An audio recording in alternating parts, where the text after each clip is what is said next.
And Western oil companies know this, but it's deliberately suppressed because we need to maintain the myth that oil is a finite resource so that people are prepared to pay outrageous sums of money for it.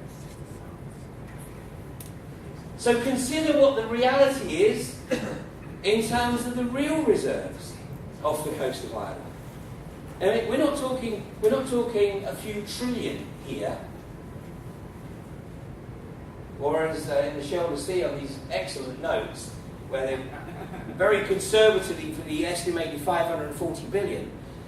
You know, we're not looking at 540 billion or even 5 trillion under the proper management. There's resources here for multiple generations. In reality, there's another factor to all this, of course, because we don't need to be using hydrocarbons at all. Because the alternative technologies already exist. Who do you think owns the patents for all the alternative technologies? The oil companies. And just in case that you think that we're still struggling to develop a viable electric car, Henry Ford was instructed by John D. Rockefeller to stop building the electric car in 1896.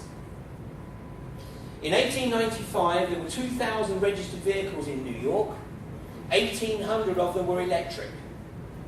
The Rockefellers bought up all the electric tramways all around the states of the US in the early part of the 20th century, between the wars basically. And the reason they bought up the electric tramways was so that the commuting network of suburbia was effectively wiped out, and the whole idea was to encourage people to buy the horseless carriage so they could sell oil. We live in a hydrocarbon-driven economy. It's an absolutely critical part of the globalist agenda of the economy.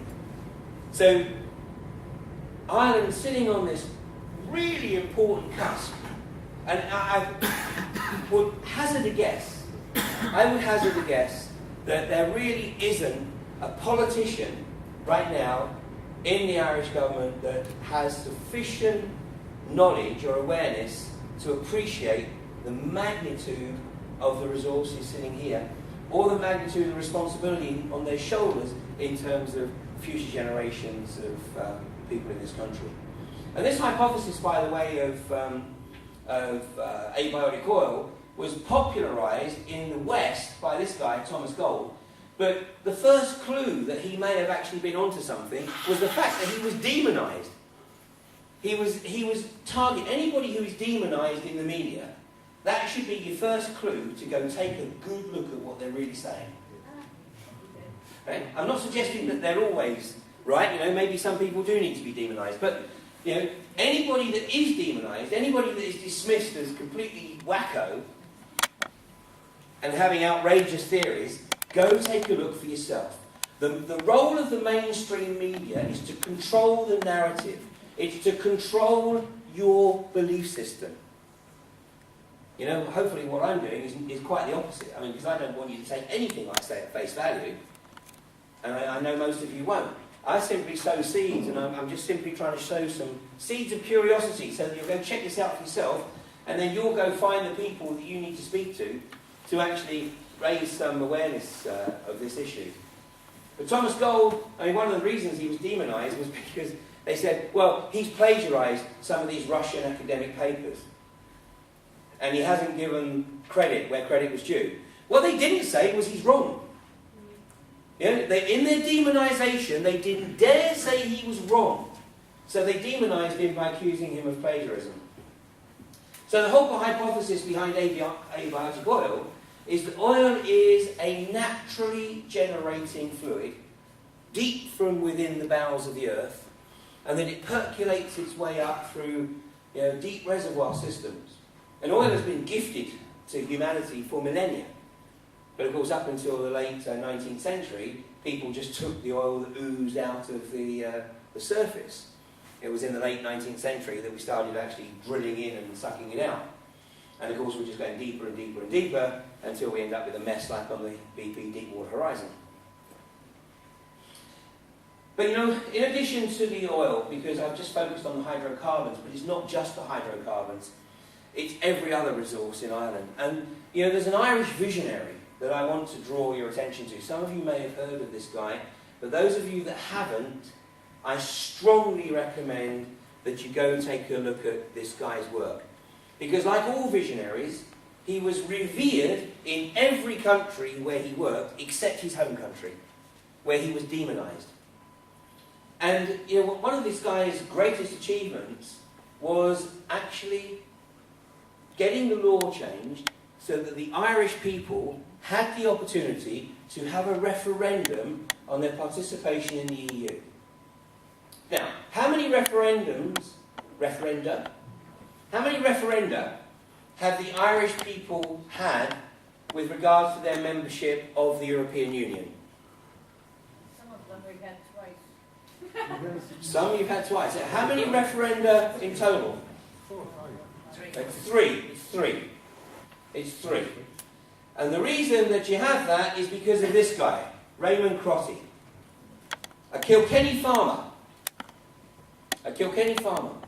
who realised that the common agricultural policy of the European Union, or European Economic Community as it was then, was destroying Irish farming. And he could see that the common agricultural policy, extrapolated into the future, would turn Ireland into an arable wasteland. He went to college and studied agricultural economics. And he wrote a number of books, which I'll show you in a second.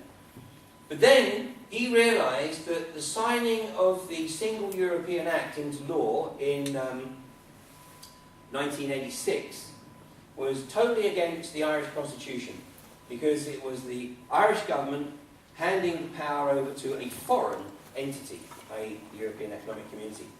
So he took the Irish government to court in December of 1986, and initially he thought he'd lost the ruling, he thought he was bankrupt.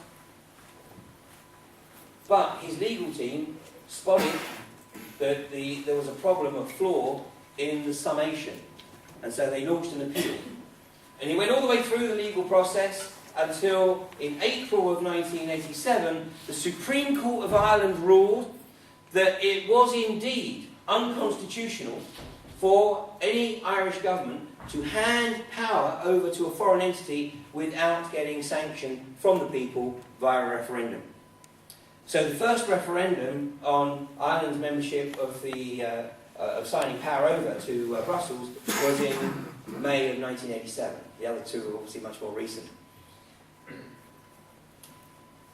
This guy's a hero. This guy was a true visionary. He could see that the process of gradualism was multi-pronged by the bureaucrats and bureaucrats of the EU and by the globalist financial banksters. You can see what's happening. He wrote about it. This is just some of his books. He wrote about it. Nobody in Ireland wanted to take him seriously. So he went and actually provided consultancy to many countries, many nations in Latin America and Sub-Saharan Africa and Southeast Asia. And tragically, he died in 1994, 95.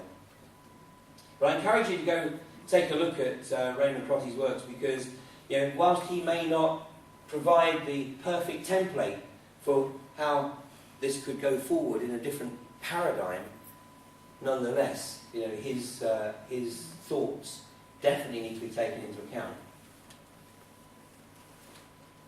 I said at the start of the presentation I would show you how these guys take great delight in rubbing everybody's noses in it and telling people what they're doing, and then when there's no reaction, just ploughing on with their agenda. That's a picture from the Daily Mail back in November of last year. A drunken premier playing right into the hands of the EU. Well, I've shown that picture, but this is from the full article. And there's a paragraph here which is very, very significant. Because here was the statement of intent. It says, but here is the worst of it. The EU chiefs not only think that Ireland's crisis will turn into a national death spiral, they may be secretly hoping it will. Brussels knows that the further Ireland and other troubled Eurozone countries sink into financial disaster, the greater the excuse the Eurocrats can find to achieve one of the long-standing ambitions, to take control of national budgets. And of course, once you've lost control of the national budgets, you have no control. And you have no possibility of clawing back your national sovereignty. And this is the headline that had people high-fiving in Brussels. The man who's now running Ireland in the Irish Daily Mail. And there was no reaction at all. 40 years of fluoride in the water is pretty damn powerful, huh? I mean, would that have been the reaction in 1916, 1922? Well, fortunately, there is one Irishman alive. He doesn't actually live in Ireland right now, but there is one Irishman alive who has become a hero to the expatriate Irish community. Of course, many of them should actually come home and, you know, give you a hand to get your country back. But this guy is an absolute hero, and I'm just going to show you a short clip from an interview that got him the fame he perhaps deserved. Hopefully we have some sound.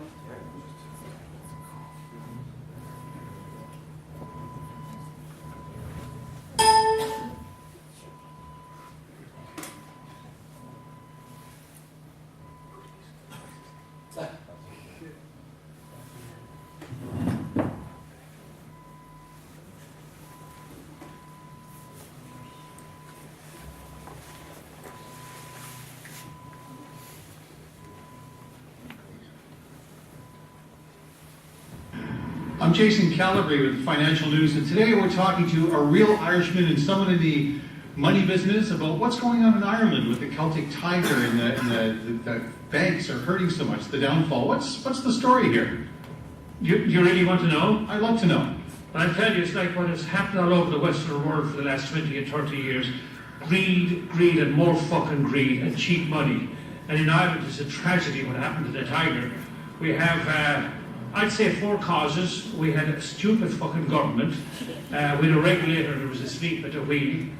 We had very deceitful and conniving and corrupt developers. And of course, above all, wanking fucking bankers. Wanking bankers. We had these arseholes that for the last 20, 30 years are getting these massive bonuses, these employees and directors of banks, on the misfortune of the working class, and getting these huge bonuses and salaries. But, you know, if you and all these arseholes should be thrown in jail and the keys thrown away for the rest of their life. And you know, sir, if you went in and you're unemployed and you wanted to take a loaf of bread out of it, a store or a supermarket to feed your family, guess what? You'll be up in court for it. These assholes are living all over the world now on the backs of the misfortunate working people. And who's going to pay for all this? We've mortgaged the next generation or two. Who's going to pay for it? The working men. We got the labourer, the small farmer, the fisherman, the nurse, the teacher, the policeman, the fireman, the plumber, the carpenter. Fuck's sake, man, this is a joke. So I'm sensing a wee bit of discontent. You are indeed, sir. And by the way, let's not be too cocky in this part of the world, North America either. All these debts that people have accumulated over the last 30 years, everybody gets their day in the sunshine.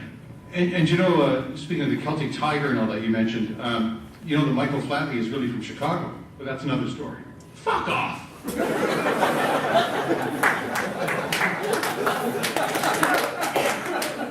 Don't you hate it when people hold back and won't tell you what they really think? You know, imagine if that was the reaction en masse, and people were as incensed as that, then there would be change, there would be social change. But you know, the social change, unfortunately, like any social change, any time in history, has to be driven by the middle classes. Because the working classes are always ready to bring about social change, because they're the ones that have been downtrodden for much longer. But it's when the middle classes realise that they are getting screwed in one way, shape or form, that's when things start to happen.